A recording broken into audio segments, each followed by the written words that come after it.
Bonjour et bienvenue dans la nouvelle émission Agora Média avec les 5 médias, 180 000 abonnés. Bienvenue à toutes et à tous. Avec moi, Luc Ferry, à ma gauche, qu'on ne présente plus, et à ma droite, Benoît Crouzatier, qui est le dirigeant d'Ezeis. Peut-être vous représenter un petit peu, Benoît Crouzatier, et ce que c'est Ezeis.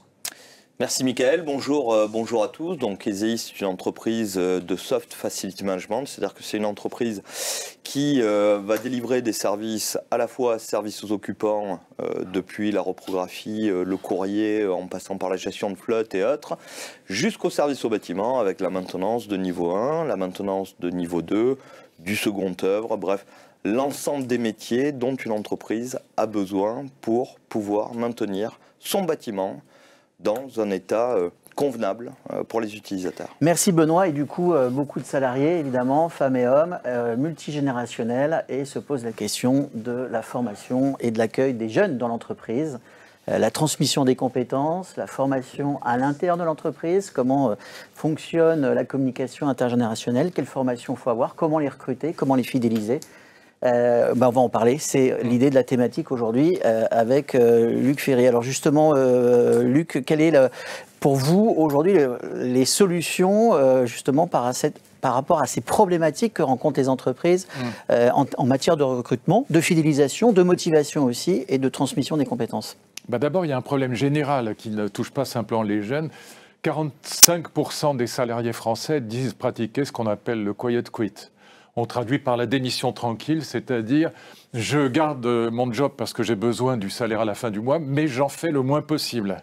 Et donc ça, plus vous allez vers les jeunes, plus c'est vrai. C'est-à-dire que là, 45%, c'est la moyenne générale des salariés français.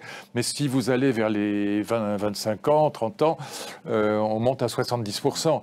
Donc on a un vrai problème de haine du travail en France. Donc ça, c'est, pardon de le dire un peu brutalement, mais c'est, disons, d'hostilité au travail. Voilà. On a connu le Big Quit, mais ça a été 38 millions d'Américains ont quitté leur job pendant la pandémie. Mais là, ça s'est continué par ce fameux quiet quit. Donc on a un vrai problème. La seule bonne nouvelle, c'est qu'on n'est pas en 68. C'est-à-dire que l'entreprise n'est plus vue par les jeunes comme le lieu de l'exploitation de l'homme par l'homme, et avec cette idée qu'il faut pendre le dernier chef d'entreprise avec les tripes du dernier curé. Donc ça c'est fini. Les jeunes ne détestent pas l'entreprise, mais ils n'aiment pas le travail. Donc il y a des exigences nouvelles. Et je l'ai dit très vite, et puis je vous laisse tout de suite la parole. Mais les exigences, elles sont très claires aujourd'hui, notamment chez les jeunes diplômés. C'est une organisation du temps de travail qui soit souple, avec une part de télétravail, quand évidemment ce sont des métiers dans lesquels le télétravail est possible. Il y a une demande d'autonomie et de responsabilité, c'est un deuxième point qui est très important. Il y a une demande de sens, c'est la plus importante. Et il y a une demande de RSE. Les jeunes demandent que l'entreprise ait une fonction sociale, notamment sur le plan écologique, par exemple. Bon. Et puis, le salaire vient en dernier, mais officiellement, il vient en dernier, mais c'est pas vrai. Évidemment, il faut pas se laisser tromper. C'est mis en dernier, mais c'est important quand même. Et donc, voilà, on voit qu'il y a aujourd'hui 200 000 postes à pourvoir dans l'hôtellerie et la restauration. Ça fait partie du problème. Et donc, la question de transmission, c'est pas simplement la transmission des compétences, c'est aussi la transmission des valeurs de l'entreprise. Et c'est là probablement qu'on a le plus de difficultés. Donc, il y a une vraie responsabilité des chefs d'entreprise pour donner ça aux jeunes, ou en tout cas en discuter avec eux et parler avec eux pour qu'ils sentent que quand ils rentrent dans l'entreprise est un lieu de vie. Ils vont pouvoir y rencontrer leurs amis, peut-être aussi leurs ennemis, mais enfin qu'ils vont pouvoir y vivre et que ça a du sens. Voilà, c'est ça, je pense, qui est très important. Sinon, c'est le quiet quit à tous les coups. Alors on voit quand même dans plusieurs domaines, on ne va pas parler que de l'hôtellerie et de la restauration, mais c'est dans le domaine de la sécurité, dans le domaine du FM, justement, on en parlait tout à l'heure, l'immobilier de bureau, l'environnement de travail, la supply chain, tout un tas de secteurs aujourd'hui où on a du mal à recruter, voire à fidéliser. Benoît, comment vous faites justement pour accueillir, faire agir ces valeurs dont parlait Luc tout à l'heure, et faire en sorte que justement il y ait cette transmission du savoir entre les différentes générations. Tout à fait. Les 4 valeurs ont été énumérées là, clairement, depuis donner du sens jusqu'à la partie salaire. Aujourd'hui, quand on accueille des jeunes dans une entreprise, il faut savoir que souvent les jeunes ont vécu la période Covid, non pas en télétravail mais en téléenseignement, pour ce qui les concerne, en téléformation, plus ou moins bien. Ils ont été relativement isolés et ils ont vécu cette période extrêmement anxiogène durant laquelle on disait à tout le monde « sortez pas de chez vous, sinon vous allez mourir ». Voilà. Donc ils sont intéressés à tout un tas de choses. Et ces jeunes-là ont perdu le cadre. Et quand on perd le cadre, on perd l'intégralité des repères. Donc la première des choses, quand on accueille des jeunes, c'est être conscient qu'un jeune a besoin d'un cadre. Le cadre, c'est déjà les horaires de travail, c'est la tenue, c'est le comportement, c'est le savoir-être. Et notre responsabilité, nous, dans l'entreprise, en tout cas en tant que chef d'entreprise, pour accompagner ces jeunes, c'est de redéfinir le cadre et de réexpliquer que ce cadre est nécessaire à la vie en communauté et à la vie dans l'entreprise. Le RSE, on ne peut plus faire l'impasse. Si le RSE reste aujourd'hui un argument marketing dans les entreprises, les jeunes le comprennent assez rapidement, et donc, effectivement, ils restent à leur poste, il ne se passe pas grand-chose. Pas grand-chose, et tellement pas grand-chose qu'il n'y a même pas d'argument pour se séparer d'eux, ce qui est dramatique. Et donc, il est important de repositionner le RSE au cœur de la démarche, à la fois de par notre capacité à pouvoir les accompagner dans la lutte contre le réchauffement climatique, notre capacité à pouvoir les accompagner dans la lutte contre la montée des extrêmes dans l'ensemble des pays. Enfin, on l'a bien vu, il y a quand même une montée des extrêmes générales dans les pays. Les gens sont assez perdus par rapport à ça, donc nous, on doit accompagner également là-dedans. Et pour éviter la montée des extrêmes, ça passe par de la formation et de l'éducation. Alors, non pas qu'on ait la prétention de dire qu'on est là pour remplacer le cadre familial, pas du tout, c'est pas le sujet. Moi, je ne suis pas, et aucun de mes managers n'est le papa ou la maman des collaborateurs, absolument pas. Mais notre responsabilité, c'est quand même de pouvoir accompagner tous ces jeunes pour que demain, ils puissent avoir une ambition personnelle et professionnelle au sein de l'entreprise et de la société. Benoît, vous parlez d'accompagner, mais d'accompagner notamment dans le comportement et le savoir-être. Luc, est-ce qu'il n'y a pas un problème quand même, pardon de le soulever, générationnel aujourd'hui sur justement la problématique du comportement, du savoir-être? C'est un peu ce qui peut apparaître dans un certain nombre d'entreprises. Tu veux dire que les jeunes sont mal élevés, c'est ça? Peut-être un petit peu, je ne sais pas. Mais moi, je pose la question, c'est mon rôle. Mais il est évident qu'on a vécu au XXe siècle quelque chose dont on ne parle pas suffisamment, ou plutôt à mes yeux, on en parle mal. C'est la déconstruction des autorités et des valeurs traditionnelles. C'est pas que je les défende, parce qu'il y a eu dans cette déconstruction des autorités et des valeurs traditionnelles, il y a eu des effets de libération extraordinaires. Libération des homosexuels, libération des femmes. Il n'y a pas que du mauvais là-dedans. Mais il y a eu une déconstruction des valeurs traditionnelles sur le plan notamment de la civilité, qui a été, dont la cause a été, c'est là qu'il faut réfléchir, parce que c'est pas du tout évident. Si vous demandez à un type de droite, il va vous dire c'est mai 68. Voilà, ça c'est la réponse classique. Immédiatement, on vous dira c'est mai 68. Voilà. Mais c'est pas exactement ça, ou c'est beaucoup plus profond. La vérité, c'est que quand vous lisez Schumpeter, qui est quand même pour moi le plus grand économiste de tous les temps et qui est un philosophe de l'économie, ce qu'il explique de manière géniale, c'est que la logique de l'innovation est aussi logique de la destruction. Pourquoi? Parce que en vérité, pardon de faire un tout petit peu de philosophie, mais ce sera très bref. On est là pour ça. Voilà. Et en plus, on peut le comprendre. Ce que Freud appelait la sublimation, c'est-à-dire le fait d'avoir des valeurs spirituelles, morales fortes dans la tête et dans le cœur. Ce que Freud explique, c'est que la sublimation, ça freine la libido, donc ça freine l'envie de consommer. Et pour le capitalisme, l'envie de consommer, c'est vital. Et donc, pour faire entrer nos enfants dans la logique de l'hyperconsommation de masse sans laquelle le capitalisme ne peut pas se développer, surtout quand il est mondialisé, il a fallu déconstruire les valeurs traditionnelles. Et c'est donc, en vérité, c'est pas Danny Cohn-Bendit. Il a été le cocu de l'histoire, le pauvre, si je puis dire. C'est pas mai 68, c'est le capitalisme qui a déconstruit les valeurs traditionnelles. Il fallait que les valeurs traditionnelles fussent déconstruites pour que nos enfants entrent dans l'ère de l'hyperconsommation. Moi, je suis un libéral, je suis pour l'entreprise, j'aime l'entreprise, mais c'est pas parce qu'on est un libéral qu'on est obligé d'être idiot ou de mentir. Et ce que disait Patrick Lelay, le patron de TF1, était très, très juste et très courageux. Il a dit, mais au fond, mon métier, ça consiste à accorder des temps de location de cerveau vide aux chefs d'entreprise. Voilà. Et donc, il y a eu une alliance dans les années 60 entre la mondialisation capitaliste qui a déconstruit les valeurs traditionnelles et mai 68 qui a été, au fond, paradoxalement, l'agent du grand capital, pour parler comme Georges Marchais. Ils étaient révolutionnaires, maoïstes, trotskistes, mais c'était l'apparence. Et donc cette déconstruction fait que les jeunes générations sont beaucoup, beaucoup moins comment dire, j'allais dire poli tout simplement, moins civilisé si je puis dire. D'ailleurs on le voit avec l'explosion de la violence aujourd'hui, mais c'est pas simplement ça. C'est un manque de civilité et c'est pour ça qu'il faut qu'on redonne des règles. Ce que vous disiez tout à l'heure est très juste. Vous n'êtes pas papa et maman, d'accord, mais c'est quand même à vous de remettre les choses en place, de dire qu'il faut arriver à l'heure, qu'il faut être propre, qu'il faut s'habiller convenablement, qu'il faut travailler, enfin des choses qui sont évidentes dans mon enfance, mais qui ne le sont plus aujourd'hui. Pardon, je parle comme un vieux mammifère, mais franchement, c'est un phénomène, c'est une lame de fond, c'est un phénomène de civilisation qu'on vit aujourd'hui. Et l'école vous envoie des mômes qui ne sont pas formés à l'entreprise, ils ne savent pas ce que c'est.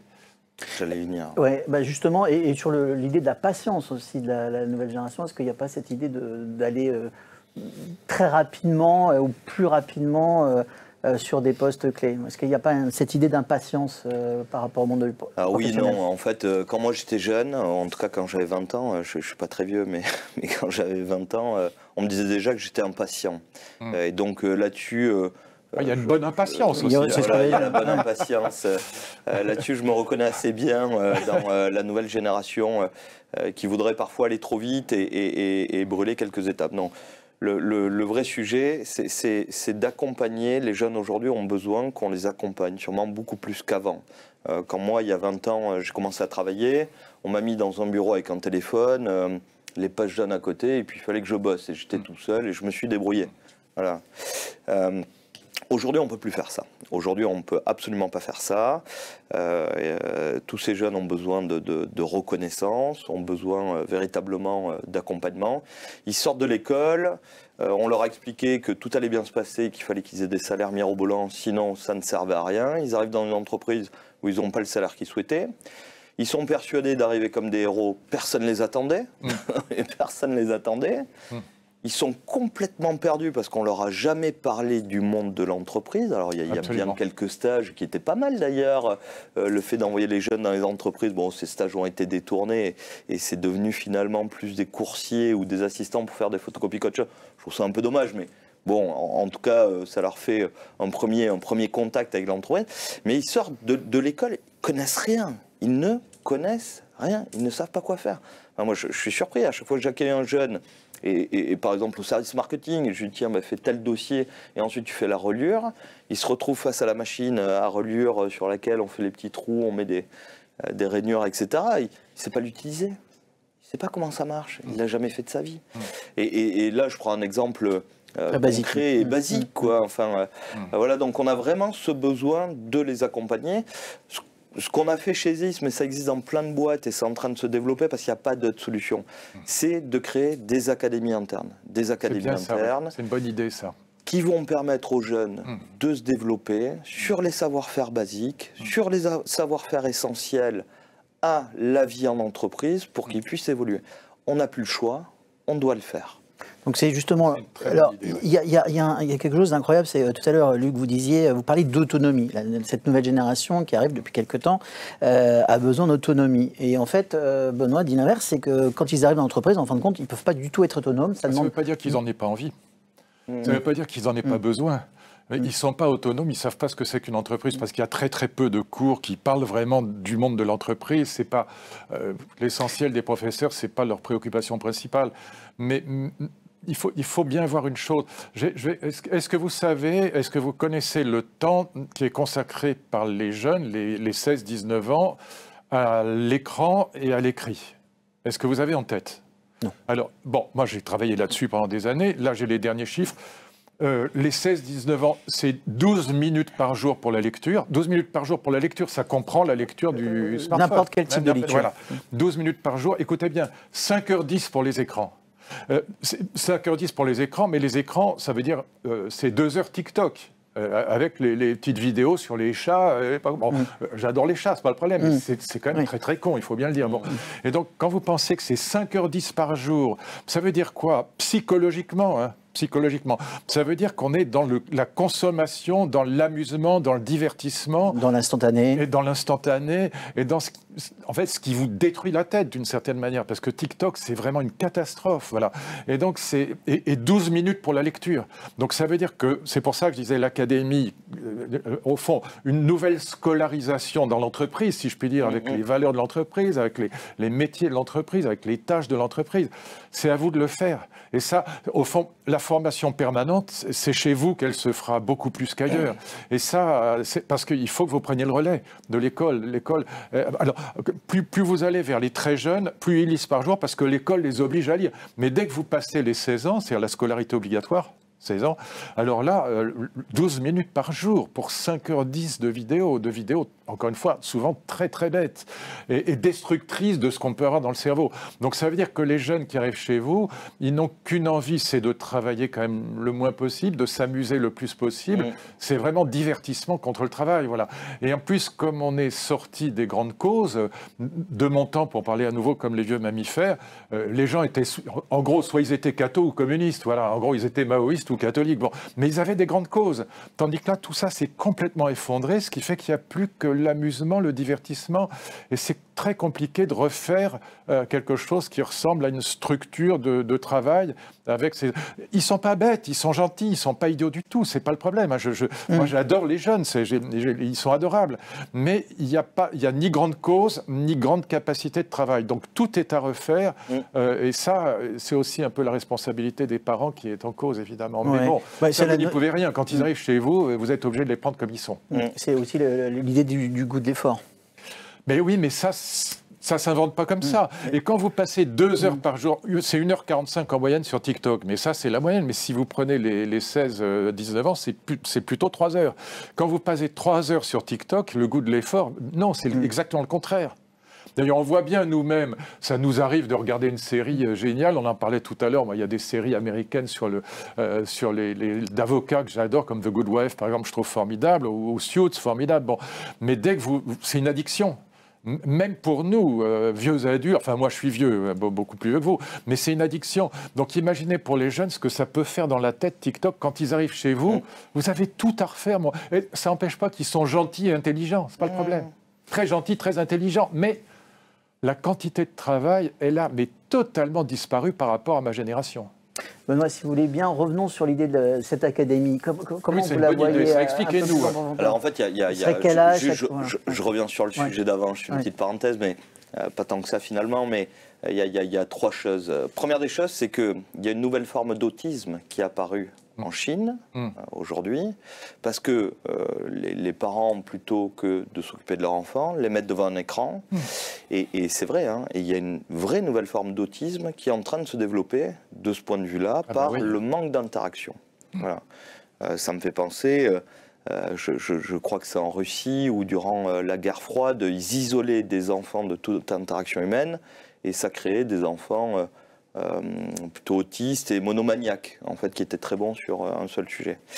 La deuxième chose, et que je trouve intéressante, qui n'a aucun lien avec la première d'ailleurs, que je trouve extrêmement intéressante, c'est que le fait d'accompagner et de former les jeunes impose pour nous de n'avoir plus que des bons managers.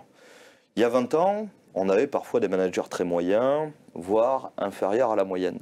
Aujourd'hui, on ne peut plus se permettre. Quel est le rôle d'un manager? Et ça, c'est très important dans une entreprise. Il faut bien comprendre que le rôle du manager est remis au cœur du dispositif. Un manager, sa mission, c'est de s'assurer que 100% de ses collaborateurs, quand ils arrivent le matin dans l'entreprise, soient dans les bonnes dispositions intellectuelles pour travailler, c'est-à-dire qu'ils soient dans le bon état d'esprit. Si l'état d'esprit n'est pas là, oubliez tout le reste. Ça sert à rien, vous pouvez former autant que vous voulez, ça sert à rien, ça ne sert à rien. Donc première des choses, c'est qu'il faut que tout le monde soit dans le bon état d'esprit. Pour qu'ils soient dans le bon état d'esprit, il faut qu'ils aient le cadre, il faut qu'ils aient la vision. Première des choses. Deuxième des choses, c'est s'ils ont le bon état d'esprit, il faut, une fois qu'ils aient ça, c'est ce que je viens de dire, c'est qu'ils aient le cadre.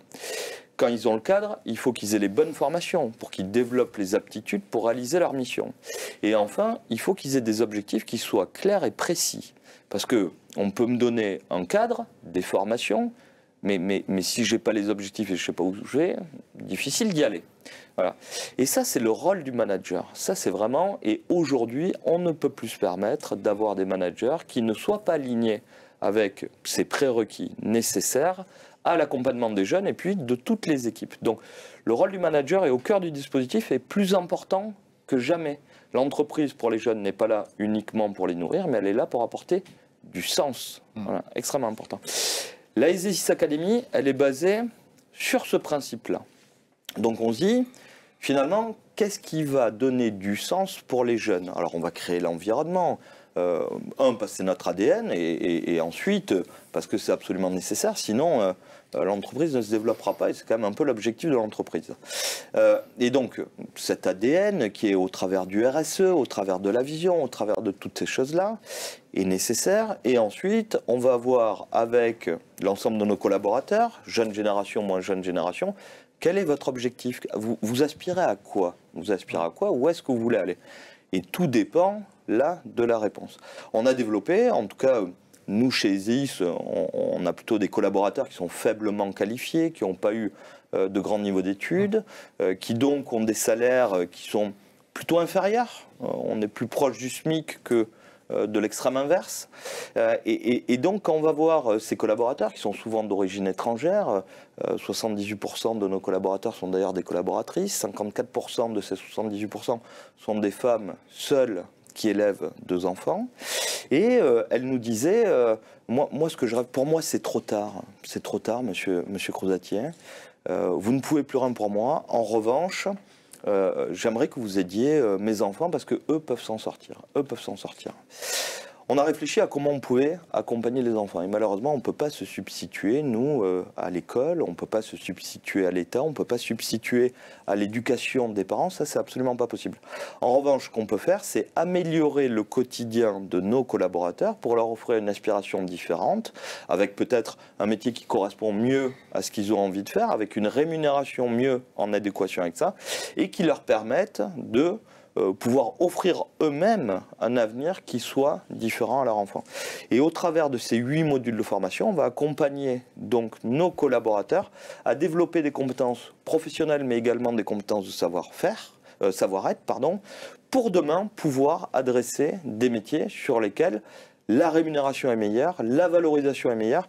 Et quand on a une meilleure valorisation, on a plus confiance en soi, on est meilleur dans son rôle de parent à la maison, on a une meilleure rémunération également, et on peut accompagner toute sa famille pour un avenir qui sera différent. Est-ce que dans cette académie, il y aura cette idée aussi, alors là par les parents qui sont là salariés, pour accompagner les enfants qui pourront peut-être devenir demain des salariés chez EasySys?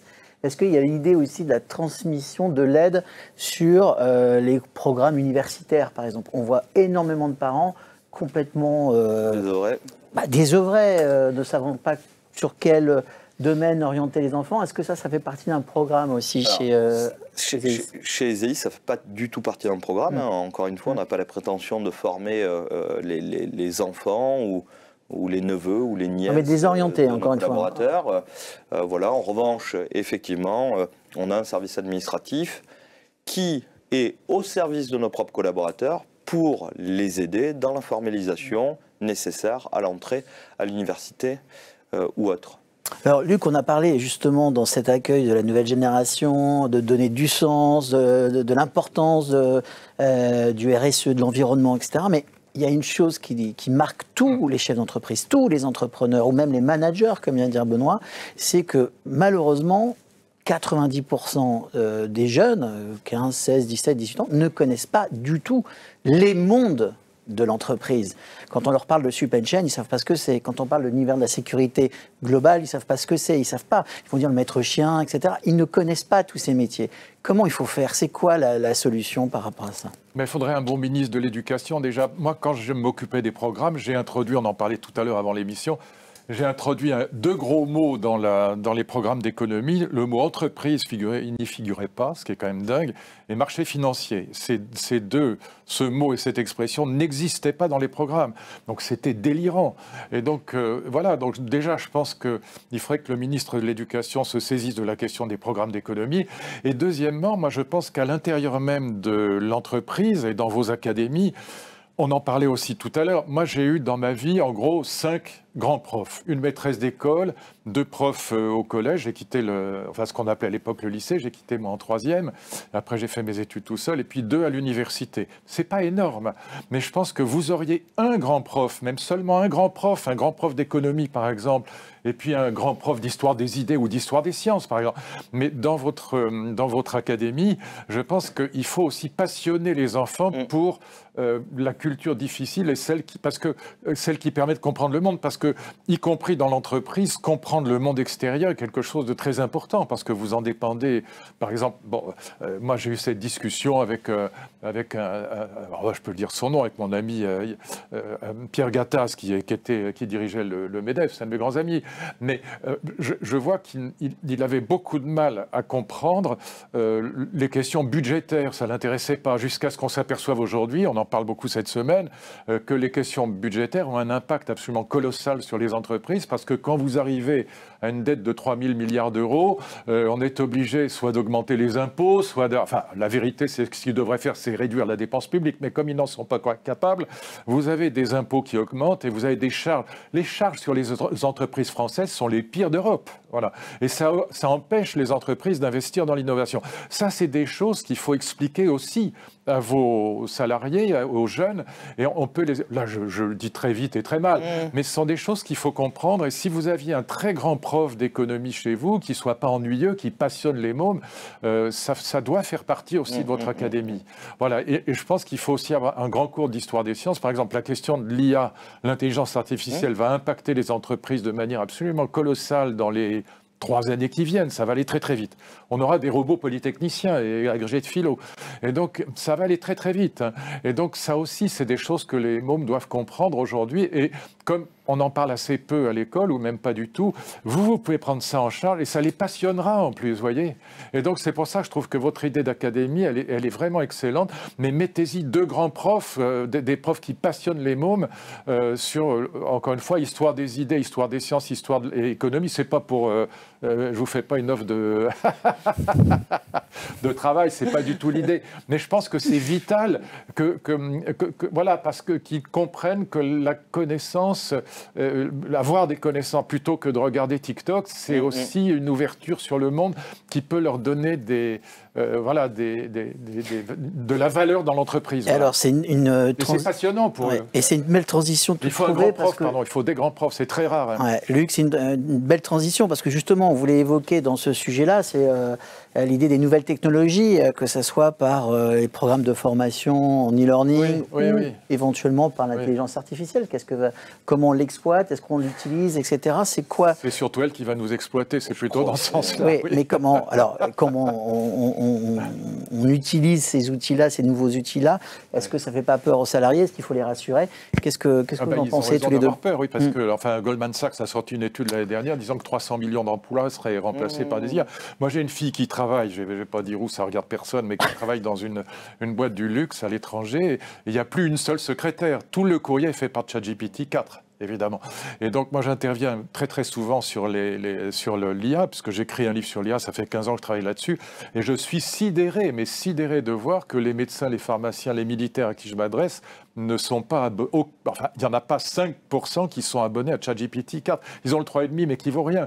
Et donc, qu'est-ce qui va se passer? C'est qu'on va avoir, c'est le livre de Susskind, Un monde sans travail, ça va attaquer d'abord les Bac+10, ou radiologues, les géomètres, les commissaires aux comptes, les avocats. Je viens de faire une conférence cette semaine aux avocats. 90% du travail de recherche est fait par une IA. Bon. Et donc, ça va aussi impacter les Bac-3 quand on aura des robots qui passent le paradoxe de Moravec, donc qui sont plus sensibles que nous dans les doigts, si je puis dire. Ils peuvent lasser les chaussures ou faire une omelette sans tout bousiller, mais ils auront le QI le laveur de carreaux sera polytechnicien. Le robot. Et donc, cet impact-là, il faut que tout l'enjeu, c'est de rendre nos petits humains complémentaires de l'IA et pas victimes de l'IA. Comment est-ce qu'on va organiser ça?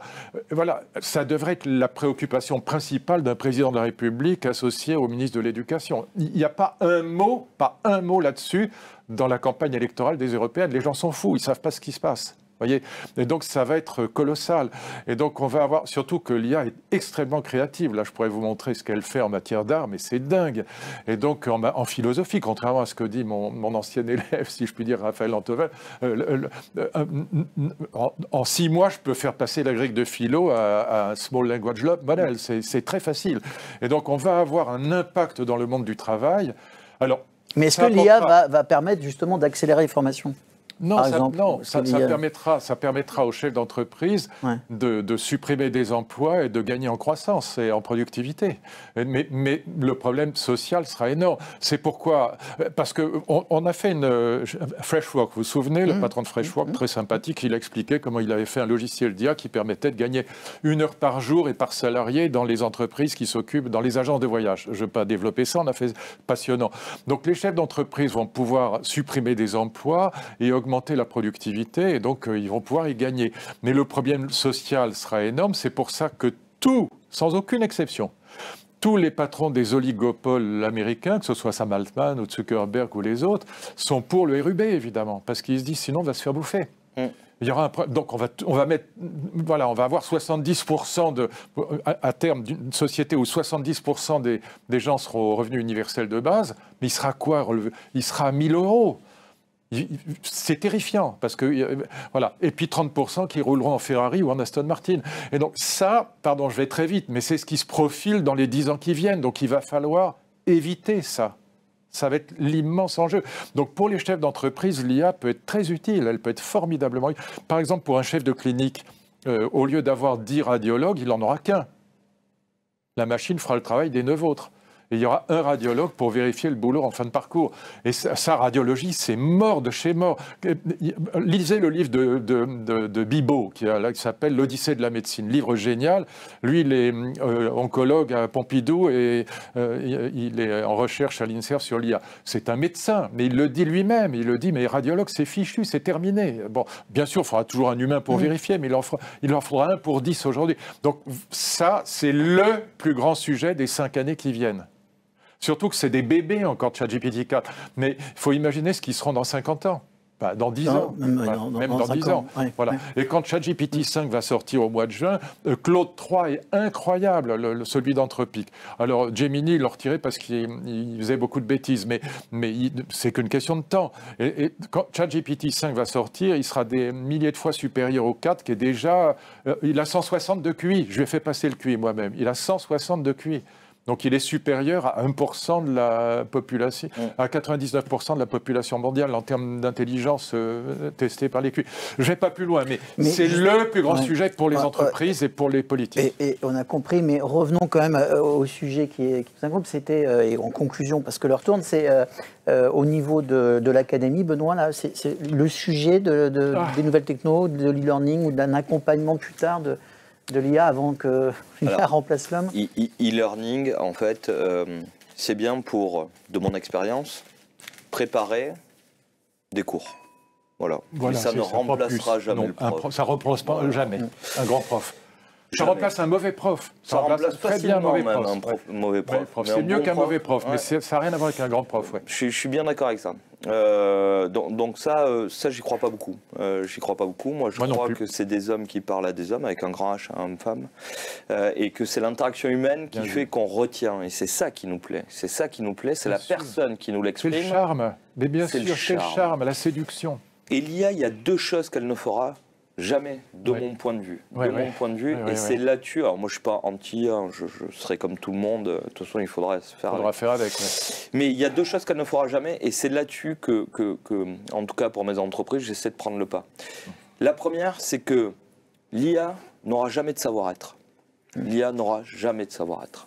Et dans les métiers de service, on pourra écraser les coûts, on pourra tout faire, mais le savoir-être est un des déterminants nécessaires pour son client. Et ça, c'est extrêmement important. La deuxième des choses, c'est que l'IA n'est pas créatif à court terme. L'IA n'est pas créatif à court terme. C'est créatif sûrement si on met plein de paramètres, qu'on sait le paramétrer, etc. Mais la créativité, l'invention, la chose qui fait que l'homme est génial, elle ne le fera jamais. Et donc, au travers de la ESEIS Academy. Bien sûr, il y a beaucoup de modules sur le savoir-être. Il y a des modules sur l'économie générale pour que nos collaborateurs puissent apprécier l'environnement dans lequel ils évoluent, comme on en parlait tout à l'heure, et on le fait déjà, peut-être pas assez, mais on le fait. Et il y a un troisième module sur l'inventivité, la créativité, et un module qu'on appelle l'expérience humaine, c'est-à-dire en fonction de la réaction de mon client en face de moi, je dois avoir une réaction appropriée qui doit proposer une solution. Et cette solution, elle ne peut venir que d'un homme. Que d'un homme. Voilà. Et ça, c'est ce qui fera. J'ai 2 enfants et je passe mon temps à leur dire ce qui fera votre différence demain, c'est votre capacité à créer et à imaginer ce que sera le monde. Puisque toutes les tâches autres, toutes les tâches primaires, une IA le fera. Une IA le fera pour vous. Voilà. Donc imaginez systématiquement les solutions et le monde de demain. C'est ça qui fera votre différence. Si on avait une seconde, j'aurais envie de reprendre le débat avec vous. Ouais. Rassure-toi, c'est 20 secondes. Si un de mes amis spécialistes de l'IA, enfin un des vrais ingénieurs de l'IA chez Google ou chez Sam Altman était là, il vous dirait que sur les 3 points, il est en désaccord avec vous, que l'IA sera hyper créative, qu'elle sera empathique et qu'elle aura des savoir-être supérieurs aux 3/4 des humains, ou même aux 90% des... C'est un vrai... Je suis d'accord avec vous sur le fond, mais le débat doit avoir lieu. Il faut qu'on invite... Moi, je suis prêt à le reprendre avec vous. Et la prochaine émission, on a la thématique, ça sera là-dessus. Mais Luc, un petit mot. Encore une fois, sur le fond, je suis d'accord avec vous, mais je vous assure que 99% des spécialistes de l'IA diraient le contraire. Luc, un petit mot de conclusion sur ce sujet-là. Au revoir. Non, reprenons. Conclusion, c'est pour ouvrir sur autre chose. Ouais. Moi, je voudrais qu'on reprenne le débat avec Benoît et avec un spécialiste de l'IA. Je vous proposerai un nom et qu'on le fasse à tous les 4. Voilà. Mais je pense que ce serait très intéressant parce que je pense que c'est le plus grand débat. Parce que les révolutions industrielles les 3 anciennes révolutions industrielles, la vapeur, l'électricité, le moteur explosion, puis même le web, ça attaquait des secteurs. Comme les canuts, étaient attaqués par la machine Jacquard, mais ça crée d'autres emplois. Là, c'est pas le cas, ça attaque l'humanité de l'humain. C'est très différent. Mais c'est sur ces mots de conclusion, Luc, que on va reprendre ça pour la prochaine thématique. Merci Luc Ferry, merci Benoît Crouzati. On rappelle que vous êtes dirigeant de plusieurs entreprises et notamment de la société ESEIS. C'était une émission spéciale justement sur la formation, la transmission des compétences auprès des nouvelles générations. Et pour la prochaine émission, donc, on fera ça sur l'intelligence artificielle avec nos 2 invités d'aujourd'hui et certainement un 3e. Merci à toutes et à tous et à très vite. Au revoir.